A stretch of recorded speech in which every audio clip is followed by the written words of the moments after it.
The smell of pine and cinnamon filled our family's living room, but the warmth I felt had nothing to do with the fireplace crackling in the corner. After 3 years of avoiding family gatherings, I'd finally decided to come home for Christmas. Maybe it was time to bridge the gap that had grown between us since I'd left my corporate job to pursue what my family called playing around with cameras. Jordan. Mom rushed to the door as I stepped inside, pulling me into one of her signature bear hugs. I can't believe you're actually here. Derek and Michelle are already here with the kids, and your father's been asking about you all day. Dad appeared from the kitchen, wiping his hands on a dish towel, his expression more reserved than Mom's enthusiastic greeting. Well, look who decided to show up. How's the video thing going? Before I could answer, my brother Derek's voice boomed from the living room. Oh great, the family disappointment has arrived. He appeared in the doorway, his perfect corporate smile plastered across his face. At 32, Derek had everything our parents considered success. A corner office at Harrison & Associates law firm, a house in the suburbs, 2 kids, and a wife who looked like she stepped out of a magazine. Nice to see you too, Derek, I replied, hanging my coat on the familiar hook by the door. Jordan. My 8-year-old niece Emma came running, wrapping her arms around my waist. Did you bring any of your cameras? Can you film me doing my dance? Derek quickly intervened, pulling Emma away. Emma, Uncle Jordan doesn't have time for that. He's very busy with his hobby. The word hobby hung in the air like a slap. I'd been running midnight productions for 3 years now, working 18-hour days, building something from nothing. But to my family, if it wasn't a traditional 9-to-5 job with a corporate title, it wasn't real work. Michelle, Derek's wife, emerged from the kitchen carrying a tray of appetizers. Jordan, how nice that you could take time away from your little YouTube channel to join us. Her smile was perfectly practiced, the kind that never reached her eyes. Actually, I've expanded beyond YouTube, I said, accepting a glass of wine from Mom. I run a full production company now. Derek let out a bark of laughter. Production company? Come on, Jordan. You film weddings and birthday parties. That's not a production company, that's a side hustle. I felt the familiar knot forming in my stomach, the same one that had driven me to skip the last 3 family gatherings. Nothing had changed. To them, I was still the family screw-up who'd thrown away a perfectly good marketing career at Thompson & Associates to chase some impossible dream. Derek, be nice, Mom chided, though her tone suggested she agreed with him more than she'd admit. I am being nice, Derek protested, settling into his usual spot on the couch. I'm just saying, at some point you have to face reality. You're 29 years old, Jordan. Most people your age are building careers, buying houses, starting families. What do you have to show for the last 3 years? Dad joined the conversation, his voice carrying that disappointed tone I knew so well. Your brother has a point, Jordan. We're not getting any younger, and seeing you struggle like this, it's hard on your mother and me. I'm not struggling, I said quietly, but Derek was already warming up for one of his lectures. Really?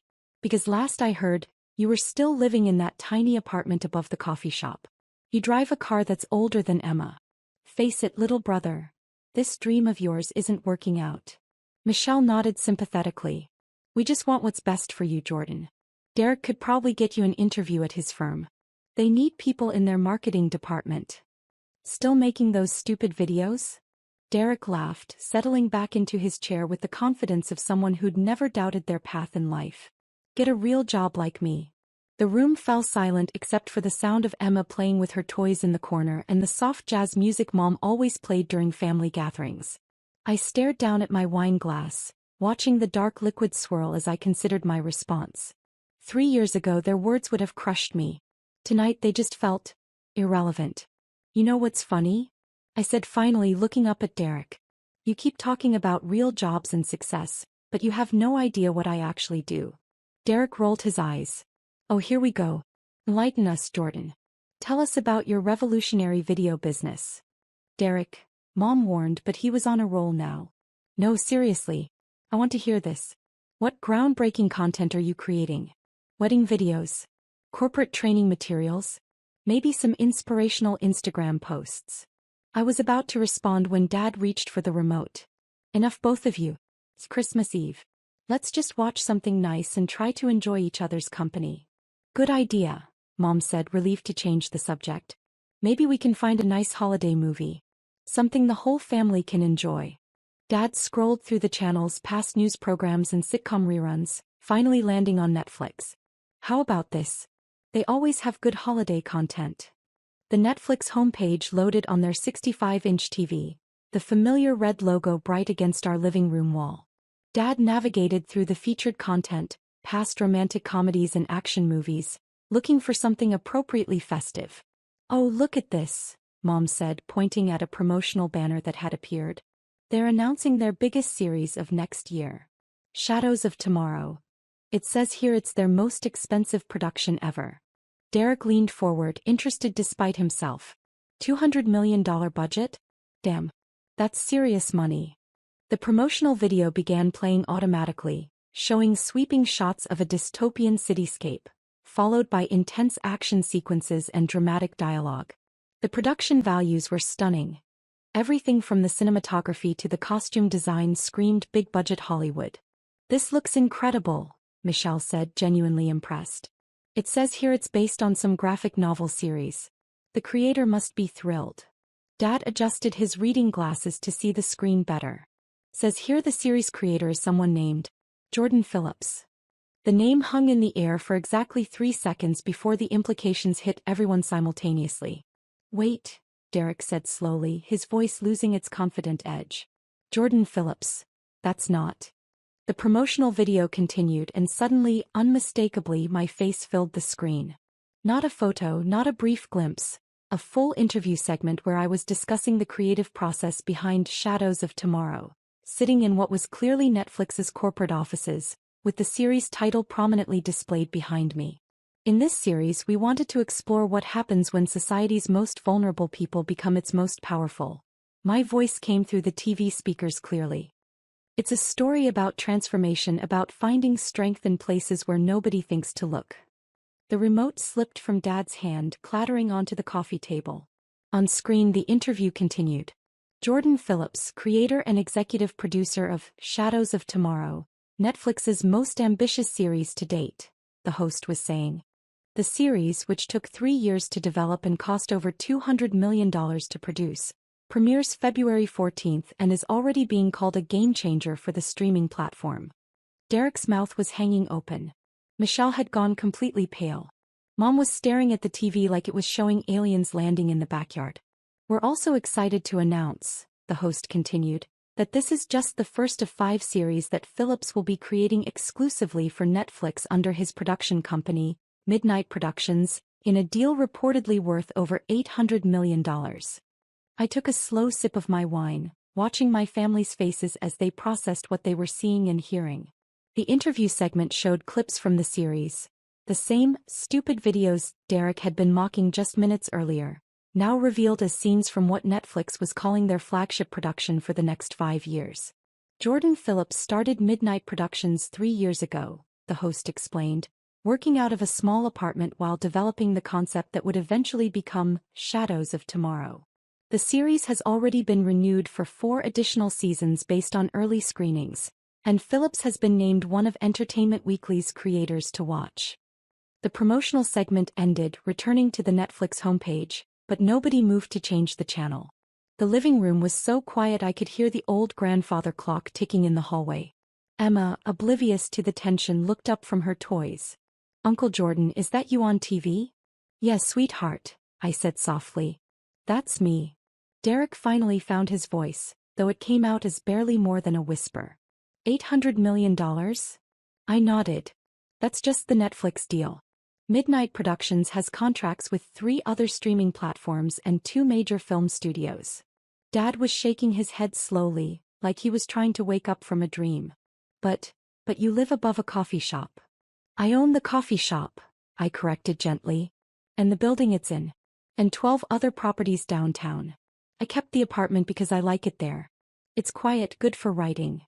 Mom was still staring at the TV screen, even though it was now showing the regular Netflix interface.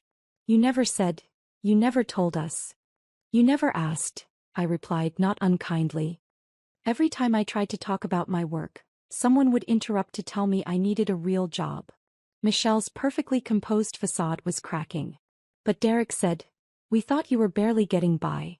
I looked at my brother, who was gripping his wine glass so tightly I was worried it might shatter. Derek made a lot of assumptions. You all did. I don't understand, Derek said, his voice hollow.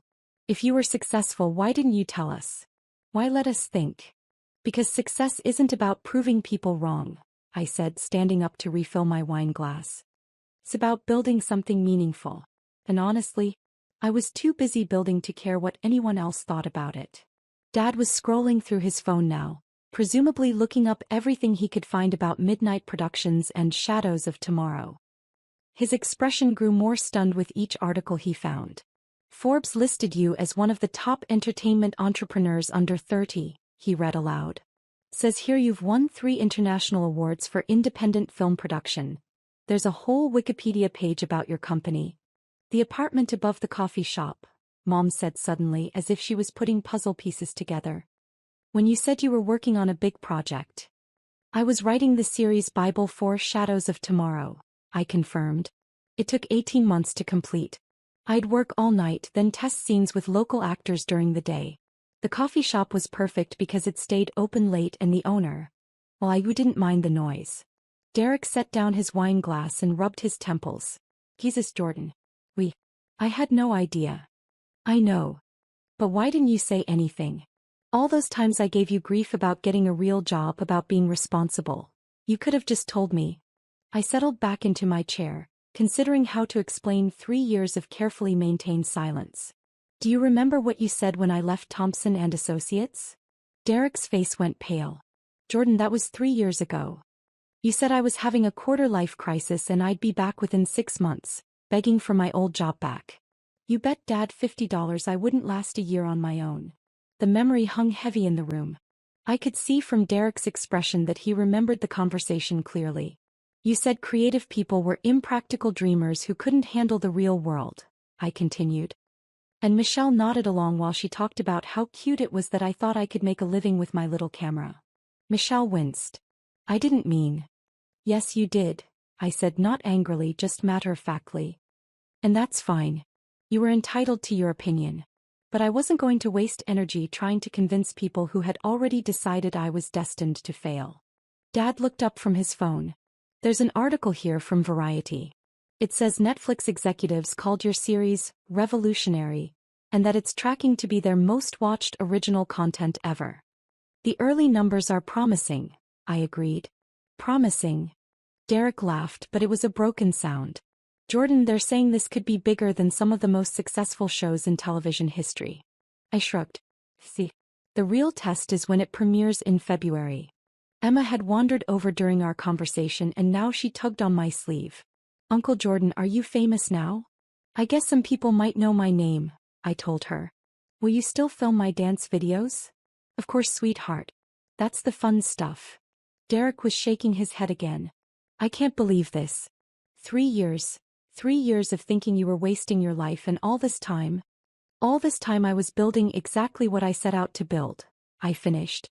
Look, I know this is a lot to process, and I'm not telling you this to make anyone feel bad.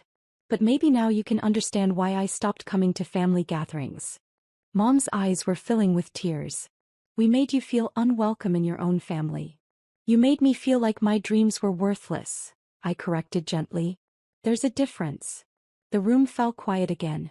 Dad had continued reading articles on his phone, and I could see his expression changing as he discovered more details about Midnight Productions' various projects and partnerships. It says here you've already started production on your second series, he said quietly. And you're developing a feature film. 3 feature films, actually. The first one premieres at Sundance next month. Derek looked like he'd been punched in the stomach. Sundance? As in the Sundance Film Festival. That's the one. But how? How did you go from making wedding videos to producing content for Netflix and Sundance? I couldn't help but smile at that. I never made wedding videos, Derek. I've been developing original content from day one. The first year was rough. I was basically working for free, building a team, developing scripts, creating proof-of-concept materials. But by year 2 we had investors interested. By year 3 we had studios in a bidding war. Michelle was scrolling through her own phone now. There's a whole interview with Entertainment Weekly where you talk about your creative process. And your family. My stomach tightened slightly. What did I say? You said. She read from her screen. My family taught me the importance of perseverance. When people believe in you, it's easy to keep going. When they don't, you learn to believe in yourself. Both lessons are valuable. That's very diplomatic, Dad said quietly. I meant it, I replied. Derek's criticism actually made me more determined. Every time someone said I was wasting my time, I worked harder. So in a way, I should thank you. Derek looked like he was going to be sick. God, Jordan. I've been such an ass. You've been protective of your little brother, I said. Misguided maybe, but it came from a good place. No, it didn't, Derek said firmly. It came from jealousy. I was jealous that you had the courage to chase your dreams while I took the safe route. And instead of admitting that, I convinced myself that your dreams were stupid. The honesty in his voice caught me off guard. Derek had never been one for emotional revelations. Mom was wiping her eyes with a tissue. We owe you such an apology, Jordan. All of us. You don't owe me anything, I said. But maybe going forward we could try to understand each other better. Dad set down his phone and looked directly at me for the first time all evening. I read about the themes in your series. The article said it's about people who are underestimated finding their power. That's part of it. Is that about us? About how we treated you? I considered his question carefully. It's about anyone who's ever been told they're not enough. Which, at some point, is pretty much everyone. Emma had been listening to our conversation with the intensity that only children can manage. Uncle Jordan, will you put me in one of your movies? The question broke the tension in the room and everyone laughed. If you can convince your parents to let you take acting classes, maybe we can work something out, I told her. Derek was staring at me with an expression I'd never seen before. Something between awe and regret. I can't wrap my head around this. You're actually successful. Like really, genuinely successful. Define successful, I said. You're about to premiere the biggest series in Netflix history. You're worth. God, I don't even want to know how much you're worth. Money isn't how I measure success, Derek. Then how do you measure it? I gestured toward the TV where the Netflix homepage was still displaying. Tomorrow millions of people are going to watch something I created.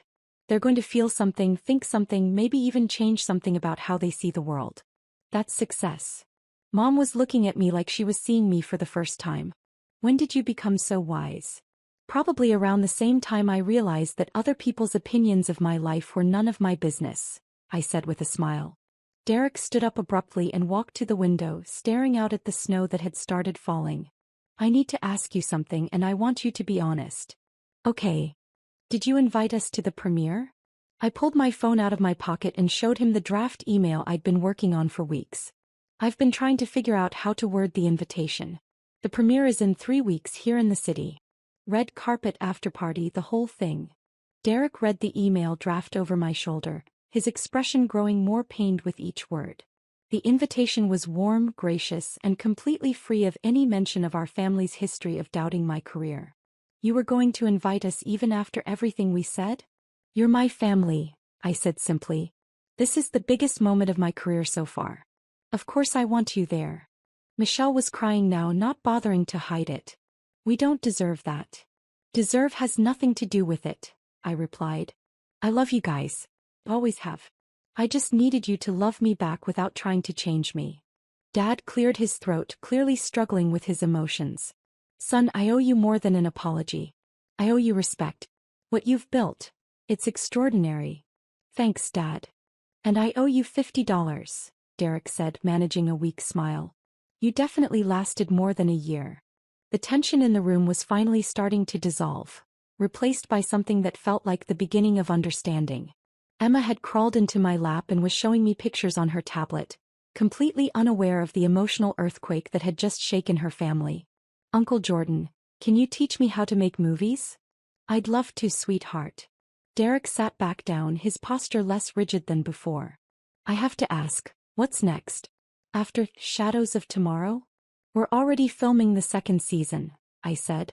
And I'm developing a documentary series about small business owners who are changing their communities. People who are building something meaningful without recognition or fanfare. Like you did, Mom said softly. Like a lot of people do. Most success stories aren't dramatic. They're just people who keep working towards something they believe in even when nobody else believes in it. Dad was looking at his phone again, but this time his expression was one of pride rather than shock. The article mentions that you employ over 200 people now. 237 as of last week, I confirmed. And we're expanding. We just signed a lease on a new production facility downtown. The old Paramount building? Derek asked, suddenly interested. I heard someone bought that, but the sale was private. That was us. We're converting it into a full-service production studio. It'll be the largest independent facility on the East Coast. Michelle was shaking her head in amazement. All this time we thought you were struggling and you were building an empire. Not an empire, I corrected. A company. A good company that makes content people care about and treats its employees well. That's all I ever wanted. The conversation continued for another hour, with my family asking questions about everything from the creative process to the business side of entertainment production. For the first time in years, I felt like they were actually interested in my life rather than trying to fix it. As the evening wound down and Derek's family prepared to head home, my brother pulled me aside. "Jordan, I need you to know something," he said quietly. "I'm proud of you. I should have said that 3 years ago, but I was too stubborn and too scared to admit I was wrong." "Derek." "No, let me finish. You did something I could never do. You risked everything for something you believed in and you made it work. That takes courage I don't have." "You have your own kind of courage," I told him. "You built a life that makes you happy. There's nothing wrong with taking the safe route. Maybe. But there's something right about taking the brave route. And that's what you did." We hugged then, really hugged for the first time since we were kids. As I helped Mom clean up the living room later, she kept glancing at the TV as if she expected my face to appear again. "I keep thinking I'm going to wake up and this will all be a dream," she said. "It's real, Mom." "I know.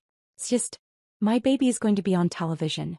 My baby created something that millions of people are going to watch." "Your baby grew up," I said gently. "He did. And I'm sorry it took me so long to notice." As I drove home that night through the snow-covered streets, I felt lighter than I had in years. The weight of my family's disapproval had been lifted, replaced by something I'd almost given up hoping for: acceptance. My phone buzzed with a text from Derek. "Just bought a subscription to Entertainment Weekly. Need to catch up on my little brother's career. P.S. The kids are already asking when they can visit Uncle Jordan's movie studio." I smiled, thinking about Emma's excitement when she saw my name on TV, about the pride in Dad's voice when he realized what I'd accomplished, about Mom's tears when she understood how much I'd achieved while she thought I was failing. The next morning, Christmas Day, brought another surprise. My phone was full of notifications, friends and colleagues who had seen the Netflix announcement, interview requests from entertainment journalists, and congratulations from industry contacts. But the message that meant the most was from Emma. A video of her performing the dance she'd wanted to show me with a note that said, "This is for Uncle Jordan's next movie." 3 weeks later, at the premiere of Shadows of Tomorrow, my entire family sat in the VIP section, watching as I walked the red carpet and gave interviews to entertainment reporters.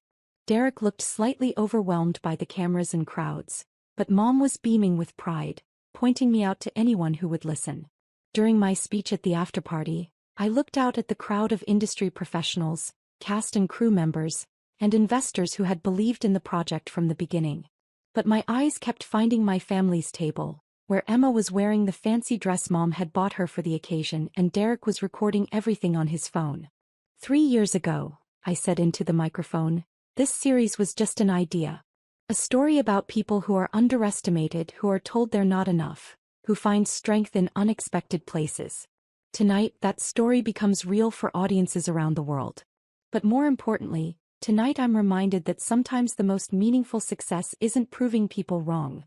It's giving them the chance to see you clearly for the first time. The series premiered 2 weeks later to critical acclaim and record-breaking viewership numbers. But the review that mattered most to me came from Emma, who called to tell me that she'd watched the first episode with her parents and that it was even better than Disney movies. As I write this, Shadows of Tomorrow is in its 2nd season with a 3rd already greenlit. Midnight Productions has expanded beyond my wildest dreams, and I've been invited to speak at film festivals and industry conferences around the world.